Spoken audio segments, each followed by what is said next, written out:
Alhamdulillah di kesempatan subuh kali ini di Sabtu yang keempat ya, Sabtu keempat. Di Sabtu keempat ini Alhamdulillah di tahun 2002 masih di awal-awal tahun kita belum kembali mengucapkan kita semua nikmat iman, Islam, sehat walafiat, nikmat keinginan untuk dapat beribadah kepada Allah Subhanahu wa Ta'ala. Alhamdulillah kita dapat bersama-sama menunaikan kewajiban kita, yakni sholat subuh secara berjamaah. Insyaallah kembali kita tunaikan, yakni ta'lim atau talabul ilmi pada kesempatan pagi hari ini. Semoga seluruh ibadah yang telah kita laksanakan mulai dari kita balik sampai saat ini dan juga sampai ajal menjemput nanti, semoga semuanya diterima Allah Subhanahu wa Ta'ala. Amin ya Allah ya Rabbal Alamin. Salawat dan salam semoga tercurah selalu dilimpahkan segala kepada baginda Nabi kita Nabi Muhammad Sallallahu alaihi wasallam. Insyaallah kita semua yang di sini senantiasa mencintai beliau, senantiasa mengikuti sunnah-sunnah Rasulullah, senantiasa berselawat kepada Rasulullah. Minimal kita berselawat. Sehingga insyaallah kita semua yang di sini dan keluarga kita bisa diberikan sebagai umatnya yang mencintai beliau dan insyaallah tidak syafaat dari beliau. Amin ya Allah ya Rabbal Alamin.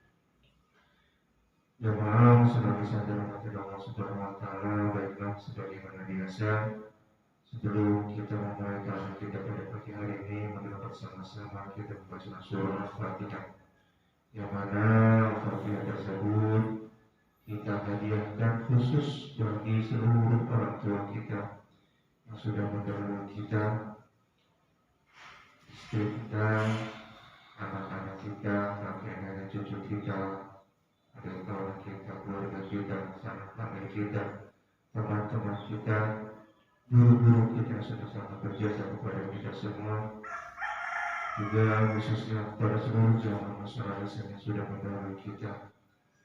Semoga mereka semua senantiasa diterima amal ibadahnya. Amin. Diampuni segala kesilafannya. Amin. Allah lapangkan kuburnya. Amin. Terangkan kuburnya, ringankan hisabnya. Amin. Dan juga kita menjadi penghuni surga Allah Subhanahu wa Ta'ala. Amin ya Allah. Amin. Ala nabiyina wa ala syariah. Thumma ila hadratina Muhammad sallallahu alaihi wasallam bi barakatihi al-Fatihah.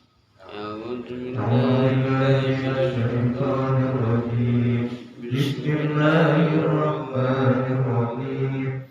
Alhamdulillahi rabbil alamin. Ar-Rahmanir-Rahim. Maliki yaumiddin.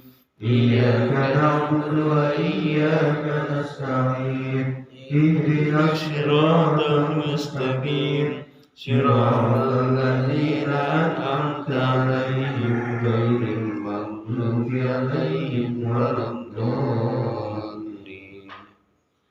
Kemudian selanjutnya marilah kita menghadiahkan surah Al-Fatihah, membaca surah Al-Fatihah yang kita hadiahkan dari seluruh orang tua kita yang alhamdulillah sampai dengan saat ini masih berada di tengah-tengah kita semua, masih sehat walafiat. Istri kita, kakek kita, nenek kita, anak kita, guru-guru kita, seluruh jemaah masyarakat besar yang alhamdulillah sampai saat ini masih berada di tengah-tengah kita. Kita doakan senantiasa semoga mereka selalu dalam lindungan Allah Subhanahu wa Ta'ala. Amin. Allah kuatkan kesehatan jasmani dan rohaninya. Apabila tertimpa musibah berupa sakit, Allah berikan kesembuhan, mengangkat penyakitnya. Apabila dalam kondisi sehat, senantiasa Allah kuat kesehatannya, Allah tambah kesehatannya, dan juga dapat dipergunakan kesehatan tersebut dalam rangka ibadah kepada Allah Subhanahu wa Ta'ala. على هذه ونكون الصالحات من حضرة النبي محمد صلى الله عليه وسلم ببركة الفاتحة. أعوذ بالله من الشيطان الرجيم. بسم الله الرحمن الرحيم. الحمد لله رب العالمين الرحمن الرحيم مالك يوم الدين إياك نعبد وإياك نستعين اهدنا الصراط المستقيم صراط الذين أنعمت عليهم غير المغضوب عليهم ولا الضالين. Kemudian terakhir pertama kita mengucapkan surah Al-Fatihah yang kita hadiahkan bagi diri kita pribadi dan juga keluarga kita dan juga seluruh jamaah muslimin lisan. Kita doakan semoga kita semua senantiasa sehat walafiat, bertambah keimanan kita, ketakwaan kita, kemuliaan, wafat, derajat kita di dunia wal akhirat. Allah mudahkan segala urusan kita dan juga Allah jadikan anak kita menjadi anak-anak yang sehat, soleh dan solehah. Kita semua Allah hindarkan dari segala mara bahaya, musibah dan juga wabah. Dan juga kita doakan semoga saudara kita, guru kita yakni Haji Muhammad, semoga Muhammad dapat segera sehat kembali, dapat kembali berkumpul di tengah-tengah kita. Alhamdulillah, warahmatullahi wabarakatuh. Kemuliaan Nabi Muhammad sallallahu alaihi wasallam bi barakatil Fatihah. A'udzu billahi minasy syaithanir rajim. Bismillahirrahmanirrahim. Alhamdulillahi rabbil alamin. Ar-Rahmanir Rahim. Maliki yaumiddin. Iyyaka na'budu wa iyyaka nasta'in. Ihdinas siratal mustaqim. Siratal ladzina an'amta 'alaihim ghairil maghdubi 'alaihim waladdallin. Amin amin. Insyaallah tilawat kita diterima dikabul oleh Allah Subhanahu wa taala. Amin ya rabbal alamin. Jemaah musholisa dirahmati Allah Subhanahu wa taala, marilah kita mengakhiri ta'lim kita pada pagi hari ini dengan membaca ayat Al-Basmalah. Bismillahirrahmanirrahim. Jemaah yang dirahmati Allah Subhanahu wa taala, pada pagi hari ini insyaallah kita akan sedikit membahas, mengkaji sebagaimana materi yakni masalah muamalah. Muamalah yakni adalah bagaimana kita dapat mengaplikasikan seluruh pemahaman kita, seluruh pengetahuan kita, terutama mengenai ilmu agama, pemahaman agama di kehidupan kita sehari-hari. Baik itu hal yang menyangkut ibadah ataupun ibadah makhluk ataupun ibadah yang ghair makhluk. Ibadah makhluk adalah ibadah yang rutinitas kita kerjakan, kayak puasa tadi ya, sholat, puasa, zakat dan lain-lainnya. Yang ghair makhluk ya selain itu yang kita niatkan lillahi ta'ala, itu semua insyaallah adalah ibadah di mata Allah Subhanahu wa ta'ala. Di dalam kehidupan ini banyak hal-hal yang memang menurut kita itu merupakan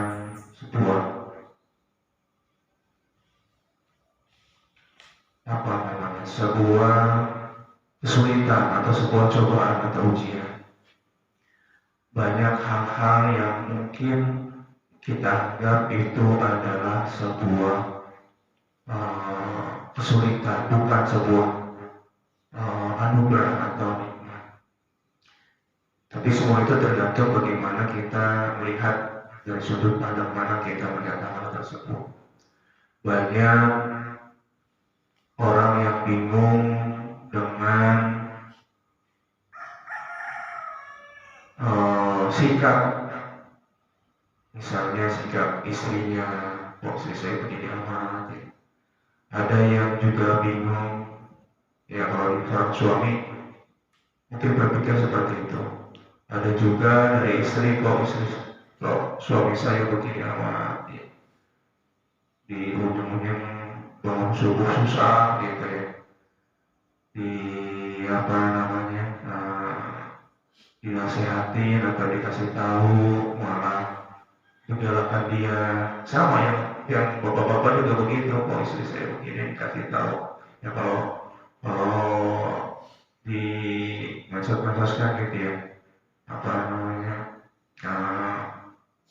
ada ujaran-ujaran istri atau perempuan nggak pernah salah gitu ya, nggak pernah salah. Yang kedua selalu benar gitu. Kalau salah dia poin 1 gitu, nggak pernah salah gitu. Karena nggak begitu juga gitu. Nggak begitu juga.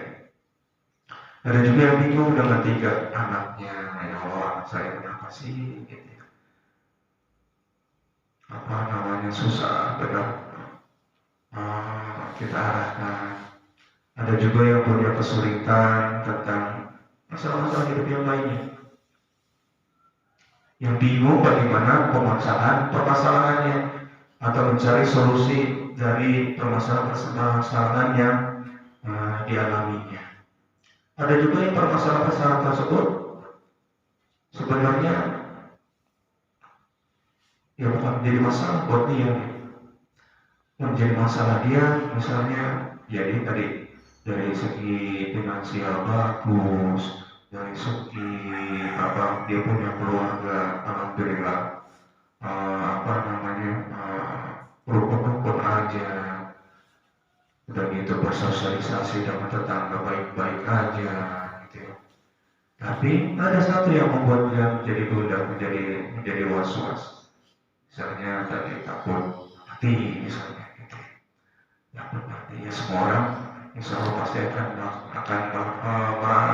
merasakan mati. Tapi karena pemahaman yang kurang sehingga dia merasa takut meninggalkan dunia ini, takut merasakan yang namanya kematian. Banyak hal-hal yang memang menjadi kegundahan atau kewaswasan setiap orang, bahkan diri kita sendiri, terkait permasalahan-permasalahan yang Allah kirimkan kepada kita, yang sebenarnya itu adalah bentuk dari ujian Allah kepada kita semua. Ya. Kata Allah kan gitu, aku apa namanya, dia keluar kembali ke masalah malam gitu ya. Jadi Allah berikan kita ujian itu sebenarnya ingin dilihat oleh Allah Subhanahu wa Ta'ala siapakah yang terbaik amal ibadahnya di hadapan Allah Subhanahu wa Ta'ala. Diuji dari apa namanya, dari sisi harta, dari sisi keluarga, dari sisi ya banyak gitu ya, dari sisi segala macam banyak. Nah sekarang bagaimana kita dapat mencari solusi dari hal-hal yang memang terjadi kepada kita tersebut. Sebenarnya di agama Islam itu sudah jelas. Inna ma'al usri yusra. Setiap ada kesulitan, inna ma'al usri, al-usra itu adalah setiap satu. Kalau al maksudnya itu adalah fokus terhadap suatu permasalahan. Inna ma'al usri, sesungguhnya dalam satu permasalahan, inna ma'al usri yusra. Nah di situ sifatnya umum, usra. Jadi satu permasalahan banyak solusi. Tambah lagi diulang sama orang, inna ma'al usri yusra, inna ma'al usri yusra. Dalam permasalahan banyak solusi. Sesungguhnya dalam permasalahan banyak solusi, diulang seperti yang Allah Subhanahu wa Ta'ala. Jadi di dalam Islam itu sudah ada solusi-solusinya. yang hanya kadang kita sering lupa, Pak. Sering lupa kalau misalnya Allah itu sebenarnya sudah memberikan solusi terhadap permasalahan-permasalahan yang memang kita alami. Ya kalau dulu almarhum Gus Dur bilangnya gitu, kita aja korektor gitu. Kita aja korektor. Karena dia udah tahu ilmunya, nggak usah dipusingin gitu ya. Kita punya Allah yang menjamin kehidupan kita, yang menjamin seluruh permasalahan itu dapat selesai. Insya Allah apabila kita taat dan juga kita yakin terhadap kuasa Allah Subhanahu wa Ta'ala. Kalau kita yakin, insya Allah kayak gini lah. Kita sangat yakin dengan hal-hal yang di luar agama kan. Gitu ya.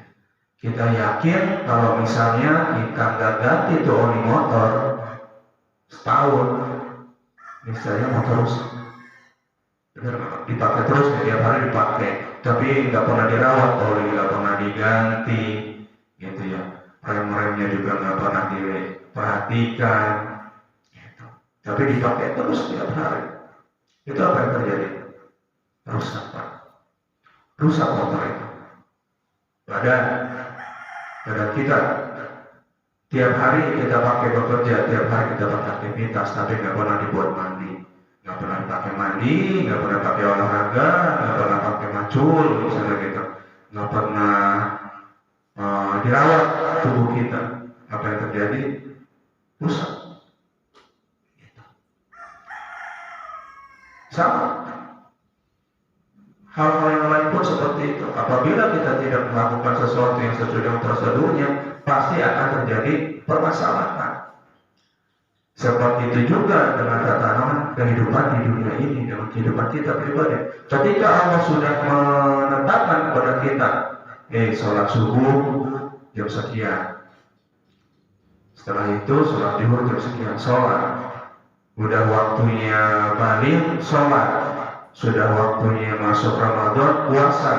Sudah waktunya pergi haji dan dia mampu, dia pergi haji.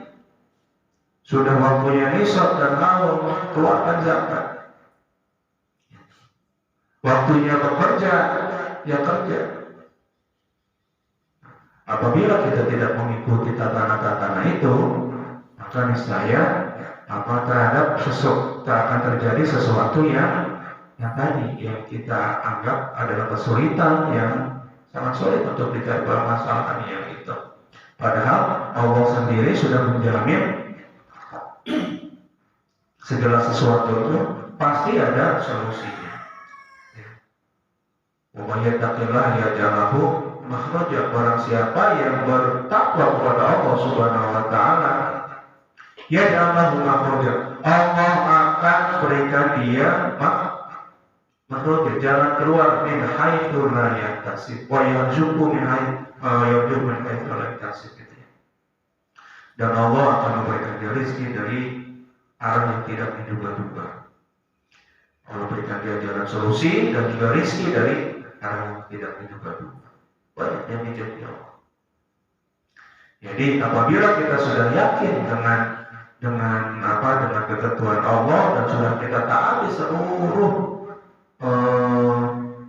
tatanan kehidupan yang sudah Allah arahkan kepada kita, insya Allah yang namanya kesulitan itu akan terbentang luas solusi di depan kita. Misalnya kita bermasalah mengenai keuangan, kita berhutang, misalnya kita berhutang. Ya kalau orang hutang itu kan, makanya kita tuh niatnya harus benar. Kita niat hutang kita berhutang dengan niatan ingin membayar hutang. Kita berhutang dengan niatan ingin membayar hutang. Benar-benar ingin membayar hutang, ingin melunasi hutang. Maka insya Allah sebagaimana di Rasulullah, barang siapa yang berhutang dengan niatan membayarnya, maka hutangnya akan dilunasi oleh Allah Subhanahu wa Ta'ala. Yakin Pak? Yakin Allah akan melunasi hutang-hutang kita. Jadi kalau ada yang datang gitu ya seperti itu. Jawabannya kalau emang ada uangnya ya dibayar gitu. Kalau emang nggak ada ya disampaikan. Mohon maaf nggak bisa dibayar dilunasi hari ini. Mohon untuk bisa memberikan tentang waktu kebijaksanaannya. Cuma kan kadang nggak bisa gitu juga ya. Kita ya kalau sering lagi hutang, ketika gagal bayar ada debt collector misalnya gitu, bisa diungkap, bisa parah, bisa disita. Nah itu apabila seperti itu, kita mesti introspeksi diri apakah niat berhutang kita sudah benar. Ya, niat kita berhutang sudah benar. Karena tadi sesuai dengan janji Allah melalui Rasulullah, barang siapa yang berhutang dengan berniat melunasinya, maka Allah yang akan melunasi hutang-hutang. Itu kita harus yakin. Nah, itu yang pertama, kita perbaiki niat. Yang kedua adalah berusaha. Kita berusaha dengan seluruh kemampuan kita semaksimal mungkin dengan cara-cara yang halal, sehingga insya Allah sedikit demi sedikit kita dapat melaksanakan atau menunaikan atau melunasi seluruh kewajiban kita atau hutang-hutang kita. Siapkan itu yang namanya tabung-tabung galon gitu ya, galon-galon kosong atau tempat-tempat kotak-kotak. Kita niatkan tiap hari kita masukkan setiap rupiah sedikit demi sedikit. Insya Allah Allah memberikan kemudahan bagi kita untuk dapat menguasai hutang kita. Bahkan seringkali terjadi ketika detik-detik terakhir kita nggak punya uang, ujuk-ujuk ada datang mengantarkan uang sehingga dapat melunasi hutang-hutang kita. Insya Allah. Jemaah yang dirahmati Allah Subhanahu wa Ta'ala. Tadi ketika kita sudah benar-benar beristiqomah, benar-benar yakin dengan ketentuan Allah, nah itu akan datang yang namanya pertolongan Allah Subhanahu wa Ta'ala. Banyak contoh-contoh atau kisah-kisah ya, banyak kisah-kisah di dalam Al-Quran yang bisa kita jadikan contoh terkait ketakwaan seorang hamba sehingga dia mendapatkan solusi dari ujian-ujian yang Allah berikan kepada dia. Banyak di dalam Al-Quran yang memang itu bukan seorang nabi ya. Mungkin kalau kita mengambil contoh-contoh dari nabi, nah itu kan nabi, itu kan rasul wajah ketika dia melihat karena memang selalu dibimbing oleh Allah Subhanahu wa Ta'ala. Nah ini kita ambil contoh hal-hal atau kisah-kisah, nggak usah diunjukkan yang di dalam Al-Quran, yang insya Allah mudah-mudahan dengan contoh-contoh ini dapat meyakinkan kami sebagai pembicara dan juga kita semua yang ada di sini, sehingga kita bertambah yakin dengan ketentuan Allah Subhanahu wa Ta'ala, dengan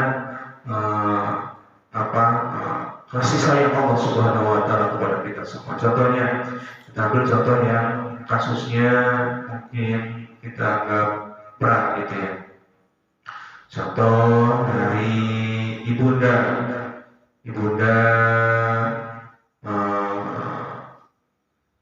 Nabi Isa alaihissalam, yakni Sayyidatuna Maryam.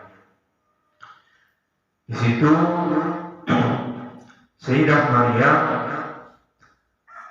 adalah sosok wanita ya. Jadi kalau Nabi itu kan pasti dia seorang laki-laki. Nabi yang diutus oleh Allah Subhanahu wa Ta'ala, Nabi dan Rasul itu adalah laki-laki. Sayyidah Maryam, beliau perempuan, maka beliau bukanlah seorang nabi, tapi beliau adalah sosok wanita solihah, yang sosok wanita solihah yang diangkat kemuliaannya, diangkat derajatnya oleh Allah Subhanahu wa Ta'ala. Sayyidah Maryam. Assalamualaikum warahmatullahi wabarakatuh. Ya, Sayyidah Maryam. Di situ Sayyidah Maryam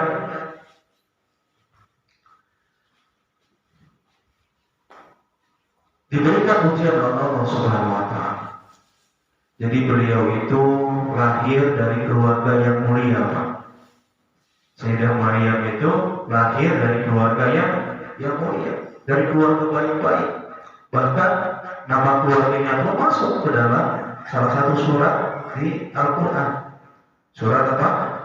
Surat Ali Imran. Ali keluarga Imran. Jadi Ali itu keluarga, Imran nama orang. Jadi surat keluarganya Imran. Keluarga Imran seluruhnya dia adalah mulia, keturunan dari Nabi Sulaiman. Ali Imran itu mempunyai anak, jadi Imran ini sama, dia itu bukan seorang nabi, dia adalah seorang yang taat, seorang hamba yang taat, yang mempunyai istri yang kebetulan waktu itu dibilangnya mandul. Nah, ketika suatu ketika dia berdoa apabila bernazar pada Allah Subhanahu wa Ta'ala, apabila diberikan anak, dia akan menyerahkan anak tersebut untuk menjadi pelayan Baitul Maqdis. Jadi untuk menjadi pelayan Baitul Maqdis akan diserahkan kepada Allah Subhanahu wa Ta'ala untuk beribadah. Ternyata yang lahir adalah perempuan. Kata istrinya, laki-laki tidak sama dengan perempuan.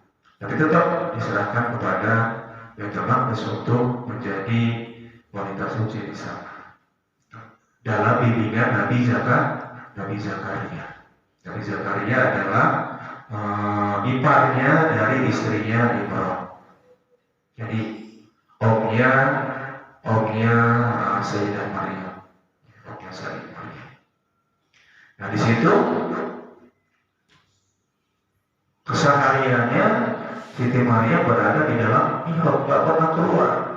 Jadi posisi Sayyidah Maryam adalah wanita solihah yang sehari-hari ada di masjid. Sehari-hari ada di masjid. Nggak pernah keluar kecuali memang ada keperluan mendesak. Ya. Nggak pernah ketemu sama siapapun laki-laki kecuali dengan Nabi Zakaria. Itu pun hanya sekali-sekali. Itu pun hanya sekali-sekali. Tapi subhanallah, ya, itu datang ujian dari Allah Subhanahu wa Ta'ala. Tahu ada malaikat Jibril datang bilang bahwasanya Allah akan memberikan dia seorang anak. Bisa dibayangkan perempuan, ya, nggak pernah kemana-mana, udah gitu keluarga yang soleh semua, ujung-ujung hamil. Ujung-ujung hamil. Timbullah praduga dari para masyarakat. Wah, gimana banyaknya? Mencolok nama baik keluarga, enggak pernah keluarganya itu enggak pernah berbuat sesuatu yang buruk, tapi kok kamu seperti ini. Nah, di situ permasalahannya.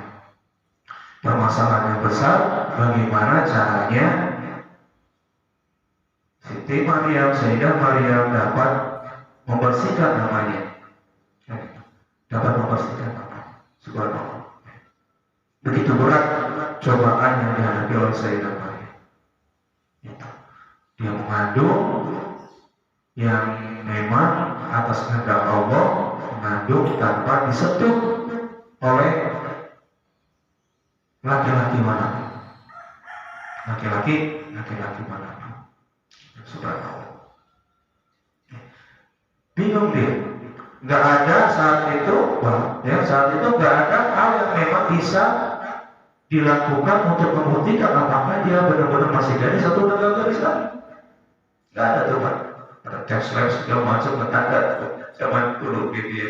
Tampil bidan, tampil dokter, tes cek. Wah ini nggak ada. Tapi yang ketakwaan dia dalam penjelasan dia atas kesehatan Allah Subhanahu Wa Taala, dia terus istiqomah beribadah kepada Allah Subhanahu Wa Taala. Akhirnya ketika lahir Nabi Isa, maka Nabi Isa sendiri pun yang klarifikasi. Allah klarifikasi melalui lisan Nabi Isa. Dibuat Nabi Isa yang saat itu masih dalam setelah lahir ya, otomatis masih bayi gitu ya, mampu berbicara, mengklarifikasi terhadap yang dialami oleh ibunda Sayyidatina Maryam. Subhanallah.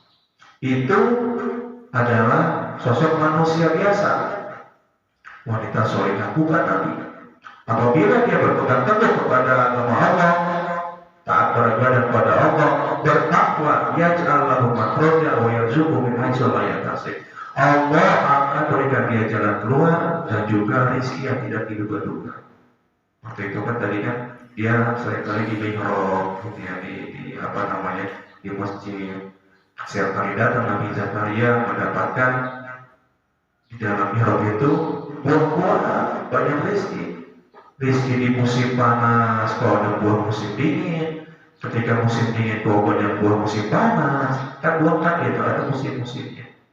Ada lagi ada kata Nabi Zakaria. Ada meninggilah. Ya Maryam, kamu dapat ini dari mana? Ini adalah dari Allah. Ada meninggilah. Wayarjuku min haitsu la yahtasib bi hisab. Dan Allah wayarjuku man yasha bi ghairi hisab. Allah memberikan rezeki ini kepada siapapun dengan dengan tanpa perhitungan.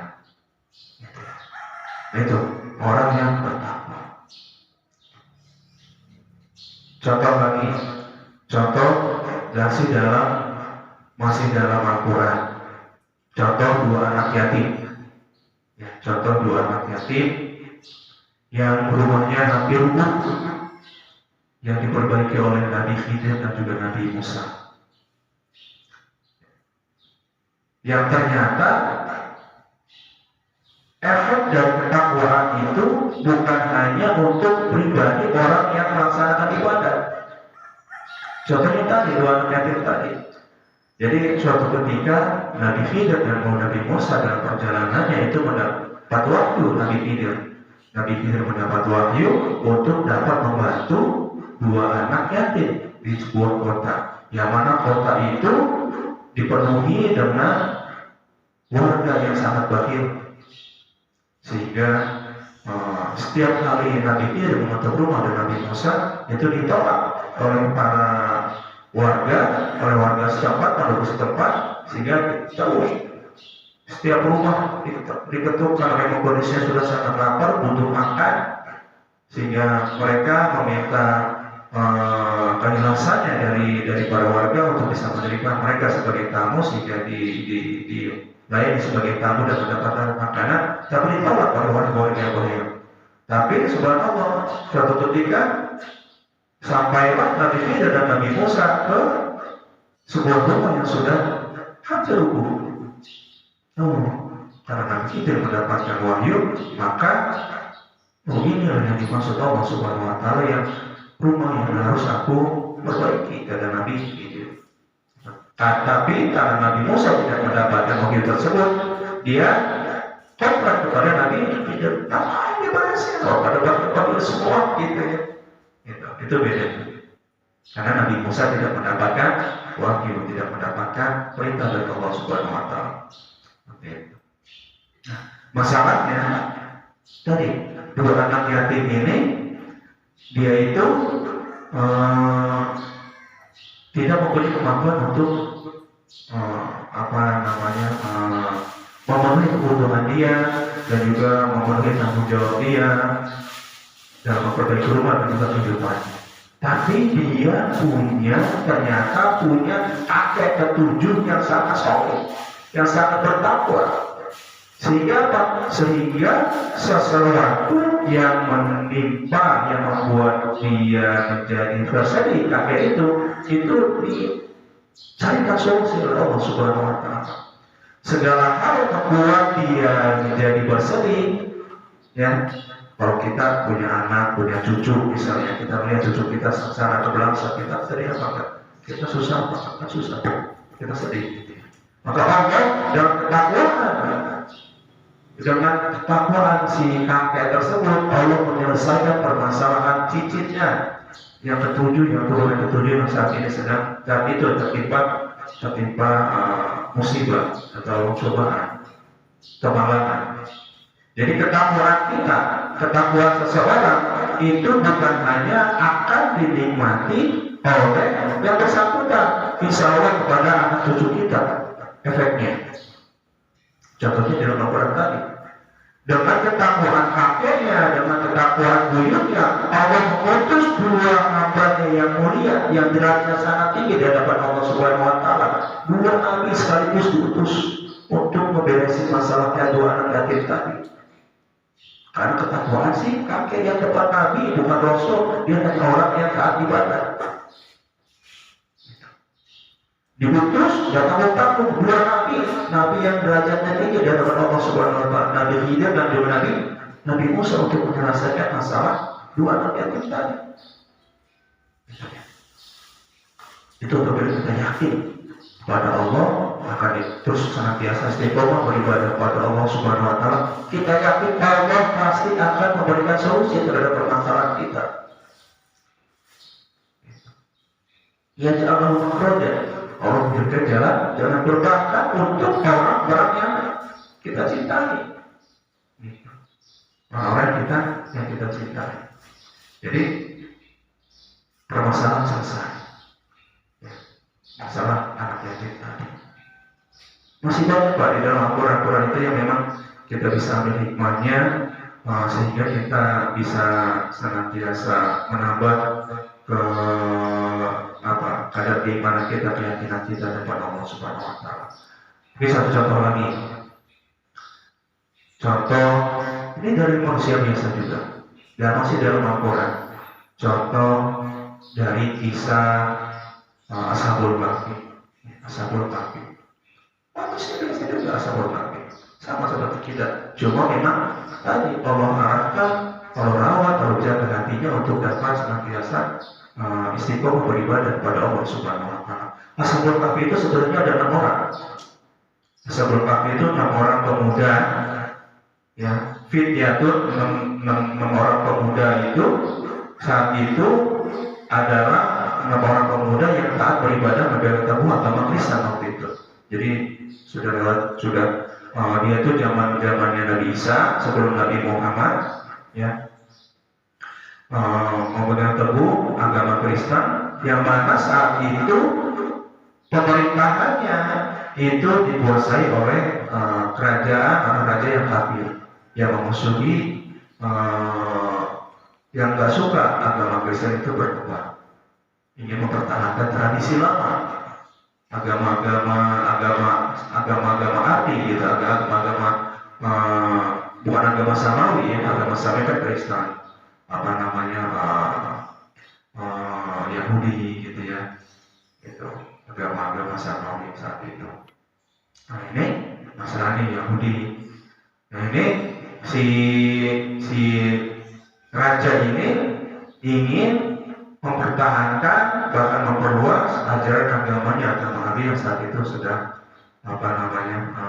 dijalani sebagai agama resmi di negara itu, sehingga seluruh warganya, penduduknya yang beragama Kristen tadi, ketika diajak menuju agama negara tersebut yang gak nurut, itu langsung dibunuh.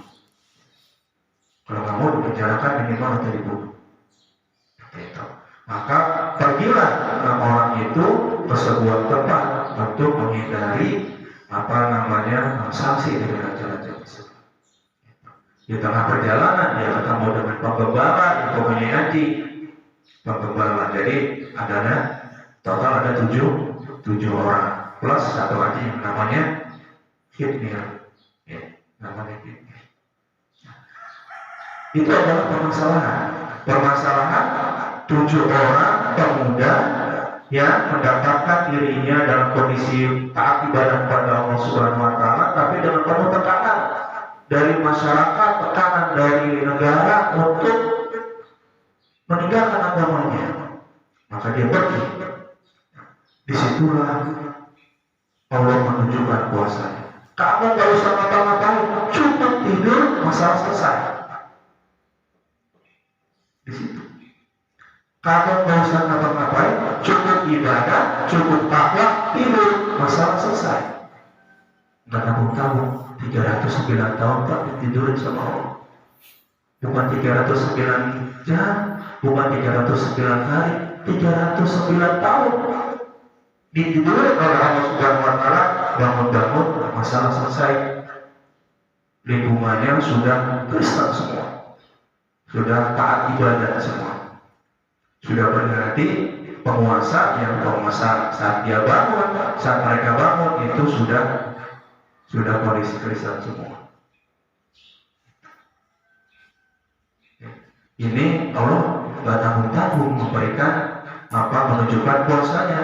Kalau kita nih, mungkin ada yang pernah dirawat gitu ya.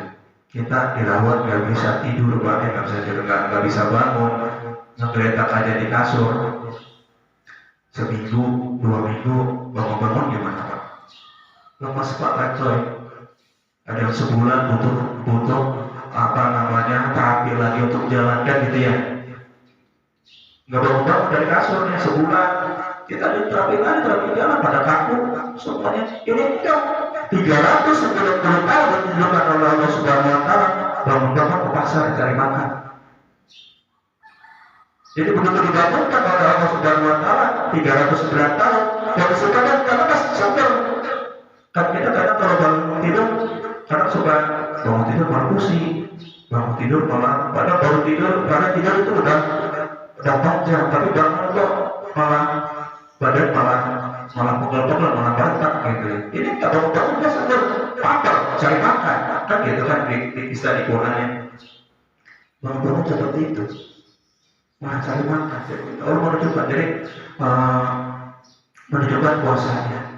Kamu cukup ibadah dengan baik, yakin kepadaku, aku akan selesaikan masalahnya. Tidur. Solusinya cuma tidur, bangun-bangun masalah selesai. Yakin Pak. Yakin. Nah dari kisah-kisah tadi, 3 kisah tadi, mungkin ya mestinya sih dapat meningkatkan kita, keyakinan kita. Apabila kita sungguh-sungguh dalam ibadah kepada Allah Subhanahu wa taala, kita yakin waktunya ngaji, waktunya sholat, waktunya kita puasa, waktunya bekerja, kita bekerja dengan baik. Kita yakin dengan kehendak Allah, kita yakin dengan ketentuan Allah. Wa dapat berarti ila Allah rizqa. Tidak ada satupun binatang melata di dunia ini kecuali Allah yang menjamin rezekinya. Allah menjamin rezekinya. Terus apa maksudnya? Tugas kita apa? Tugas kita usaha semaksimal mungkin. Setelah itu kita tahu kepada Allah Subhanahu wa taala. Tugas kita ini Allah akan selesaikan seluruh masalah kita, yakin. Ya cuma tadi kadang kan cuma kita naik turun masa sih. Ya kalau udah yakin harusnya nggak usah ada nama, nggak usah ada gimana kalau gini gimana, kalau gitu gimana. Yakin kan bisa. Cuma memang itu perlu dilatih. Yakin perlu dilatih. Kata Nabi, al-yakinu wa al-imanu kullu.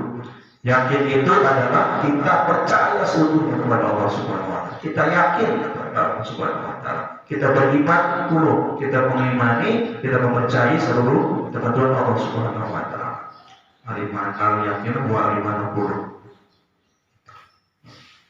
Jadi banyak kisah-kisah yang bisa membuat kita bertambah keimanan dan bertakwa kita terhadap Allah Subhanahu wa taala. Tugas kita cuma satu, bertakwa. Ya. Di situ Allah wa yattaqillaha, atau Allah bilang wa yaksibu rizqa wa yarzuqhu. Allah bilang wa yattaqillah, barang siapa yang bertakwa kepada Allah, benar-benar bertakwa, ya Allah makhluknya Allah pasti keluar apa? Berikan dia jalan keluar. Yang cukup dari surat pasti itu. Ya, itu apa namanya janji-janji Allah. Banyak janji-janji Allah di dalam Al-Quran.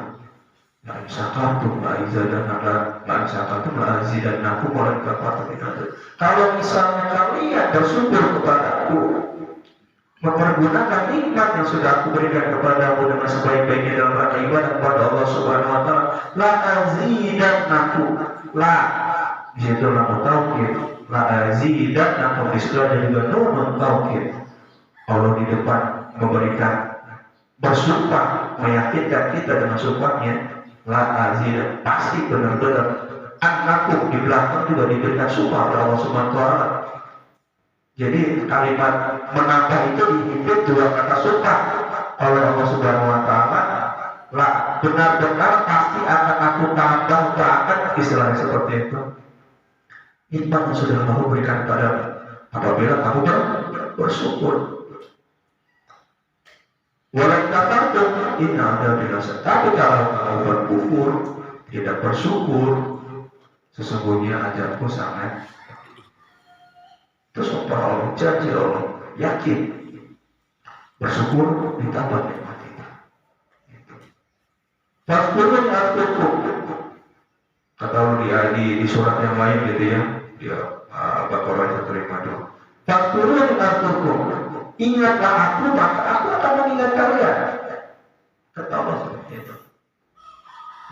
Berarti kalau misalnya kita lalai, ya sebenarnya kita melalaikan diri sendiri, membuat Allah menjadi lalai, bukan menjadi lalai. Allah tidak mengingatkan kita.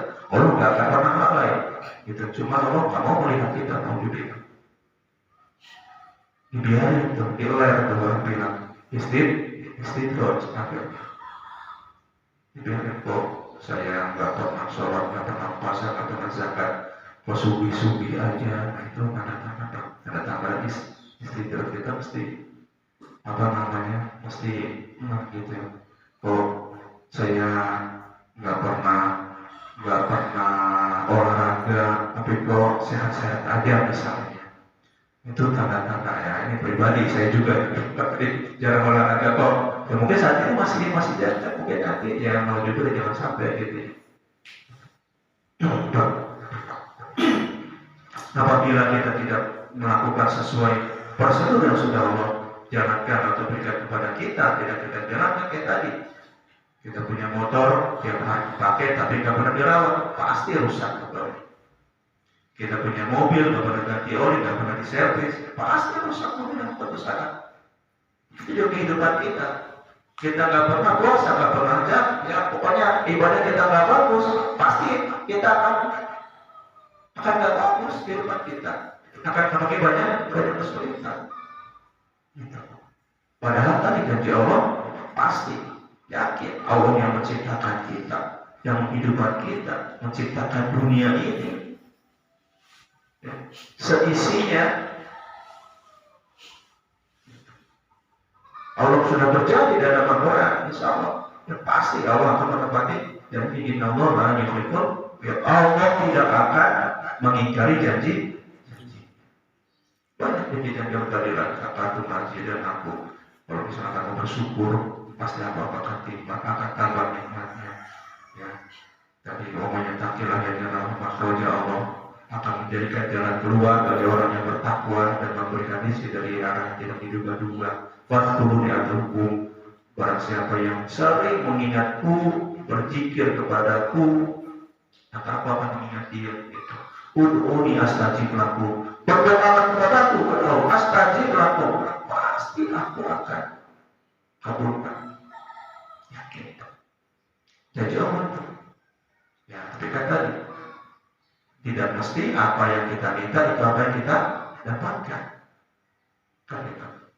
Apa yang kita minta belum tentu apa yang kita dapatkan. Tapi apa yang kita dapatkan biasanya itu adalah apa yang kita butuhkan. Biasanya seperti itu. Allah menjawab dengan hal-hal yang kita butuhkan. Itu biasanya. Apalagi tadi banyak janji-janji Allah. Wa maka Allah liyuhibahu wa antum fihi. Allah itu tidak akan mengajak sebuah kaum ya wa antum fihi. Jadi Allah saat itu memberikan wahyu kepada Nabi Muhammad yang dalam wahyunya di situ bilang wa maka Allah liyuhibahu. Allah tak akan pernah mengajak sebuah kaum wa antum fihi. Sedangkan di situ ada Nabi Muhammad. Jadi waktu itu asbabun nuzulnya Abu Jahal itu, jadi orang kafir Quraisy itu, orang Arab itu sebenarnya bukan nggak mengenal Tuhan, Pak. Sebenarnya bukan nggak mengenal Allah Subhanahu Wa Taala. Mereka tahu Tuhan itu Allah. Cuma mereka itu karena kejahiliannya, gitu ya, itu menggunakan media-media untuk beribadah, bikin patung-patung, Lata, Uzza, dan yang lain-lainnya untuk sarana beribadah. Jadi di dalam Ka'bah itu dan di sekeliling Ka'bah itu isinya patung-patung semua. Tapi mereka tahu Allah itu Tuhan. Makanya ketika itu si Abu Jahal itu berdoa kepada Allah, ya Allah, turunkan aja kalau memang ajaran si Muhammad ini, waktu itu bilang Muhammad ini adalah benar, udah turunkan aja kepada kami. Maka turunkan ayat ini, wa maka Allah tidak akan menurunkan aja wa'atabi kepada suatu kaum apabila di situ ada sosok Nabi Muhammad SAW. Pemakan Allah dan Allah tidak akan menurunkan sebuah ajab kepada sebuah kaum wahum yastaghfir, dan kaum tersebut masih ada yang suka beristighfar. Jadi janji Allah apabila di sebuah tempat itu masih ada yang namanya Nabi Muhammad di sana. Sekarang Nabi Muhammad ada. Nabi Muhammad sekarang ada, tapi ada di Madinah sudah meninggal. Tapi insya Allah jasadnya masih utuh. Nah, selalu membalas salawat-salawat kita. Bagaimana caranya supaya kita dapat mendapatkan tadi janji Allah ini? Tidak diajak, tidak mendapat kesulitan lingkungan kita, tidak mendapatkan permasalahan dalam lingkungan kita. Solusinya tadi, Allah tidak akan mendatangkan sebuah permasalahan terhadap sebuah kaum apabila di sana ada Nabi Muhammad SAW. Gimana cara kita menuju Nabi Muhammad? Pertama, kita mengikuti sunnah-sunnah Rasul. Yang kedua, minimal kita sering-sering bersolat. Alhamdulillah. Ya. Yang tiap malam tadi kan, tiap malam Jumat, kemarin malam kita mudah-mudahan dapat istiqomah berselawat, amin. Amin. Dan masa sering kita berselawat, melaksanakan sunnah-sunnah Rasulullah, insya Allah di situ adalah kita dapat menghadirkan kehidupan Nabi Muhammad di tempat kita. Yang efeknya adalah lingkungan kita menjadi aman dan nyaman. Minimal kita bersalat. Kan janji Allah seperti itu. Wa taqala yang dibangun wa ataqihi. Allah tidak akan mendatangkan musibah terhadap suatu kaum selama di situ ada Nabi Muhammad. Ya gimana cara kita menghadirkan Nabi Muhammad? Banyak-banyak, minimal banyak-banyak bersolat.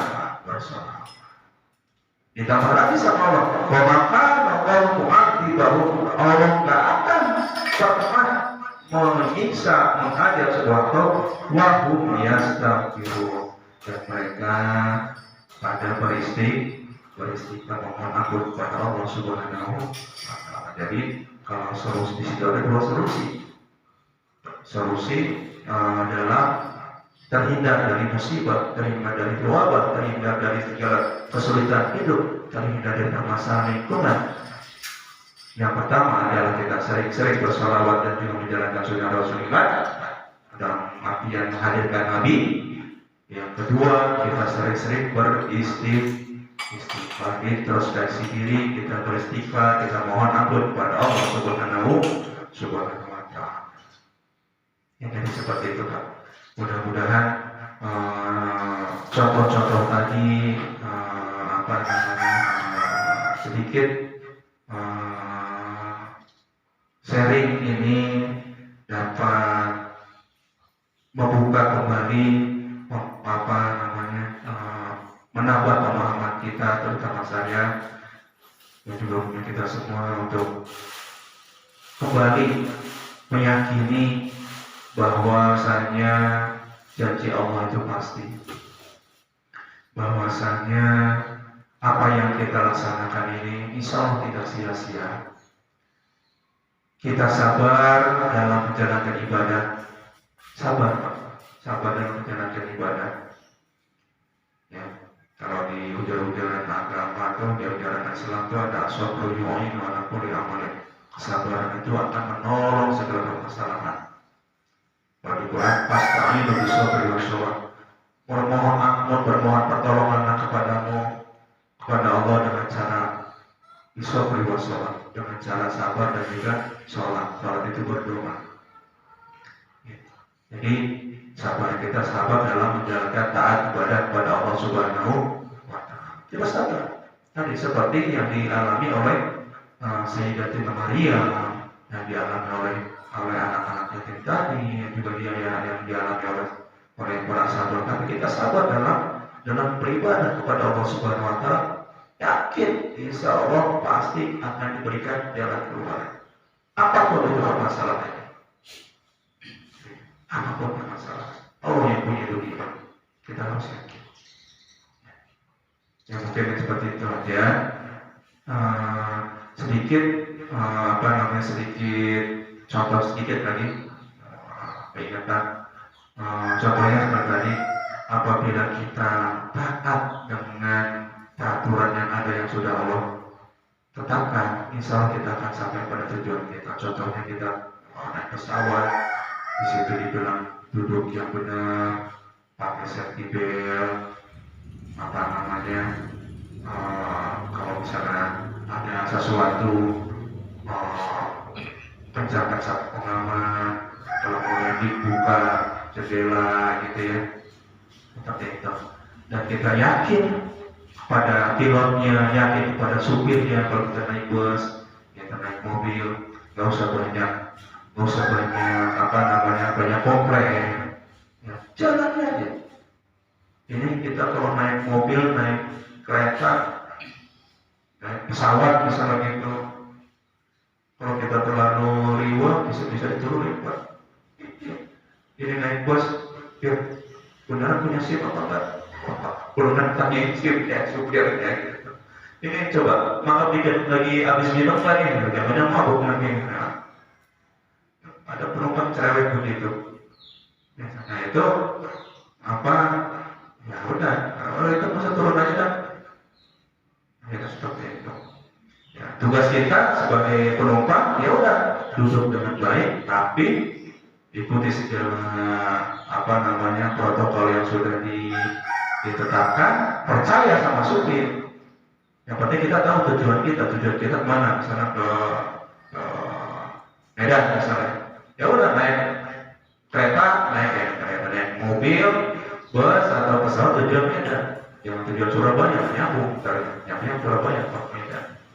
Nah, tinggal duduk manis, percaya sama supir. Insya Allah kita akan sampai. Begitu juga kehidupan. Kita cukup percaya sama Allah, percaya sama Rasulullah. Kita jalani seluruh prosedurnya tadi. Kita duduk rapi. Itu adalah kita menjalani kewajiban kita, prosedur kita. Yang tadi waktunya puasa, zakat, waktunya kerja, waktunya ibadah, itu dia terus semuanya. Insya Allah kita akan sampai pada tujuan kita. Ya mungkin itu saja yang dapat sampaikan. Semoga apa yang kita pelajari pada pagi hari ini dapat menambah iman dan ketakwaan kita kepada Allah Subhanahu wa Ta'ala. Semoga Allah senantiasa menanamkan rasa iman di hati kita. Allah mudahkan hati kita untuk selalu beribadah kepada Allah Subhanahu wa Ta'ala. Allah jaga keluarga kita, anak-anak, kakek nenek cucu kita untuk senantiasa beribadah kepada Allah Subhanahu wa Ta'ala. Allah jaga kemuliaan, Allah tambah kemuliaan kita semua, keluarga kita, Allah jadikan anak-anak kita, keturunan kita, istri kita, dan juga semuanya menjadi seseorang atau sosok yang bertambah iman dan ketakwaan dari Allah Subhanahu wa Ta'ala. Allah jaga kesehatannya, kemuliaannya, Allah jaga kita semua dari segala wabah dan juga musibah dan juga penyakit. Amin. Amin ya rabbal alamin. Masih ada 5 menit sebelum besok pada jamaah yang ditanyakan 5 menit. Kami persilakan baik materi, baik dari sisi materi ataupun di luar materi, dipersilakan.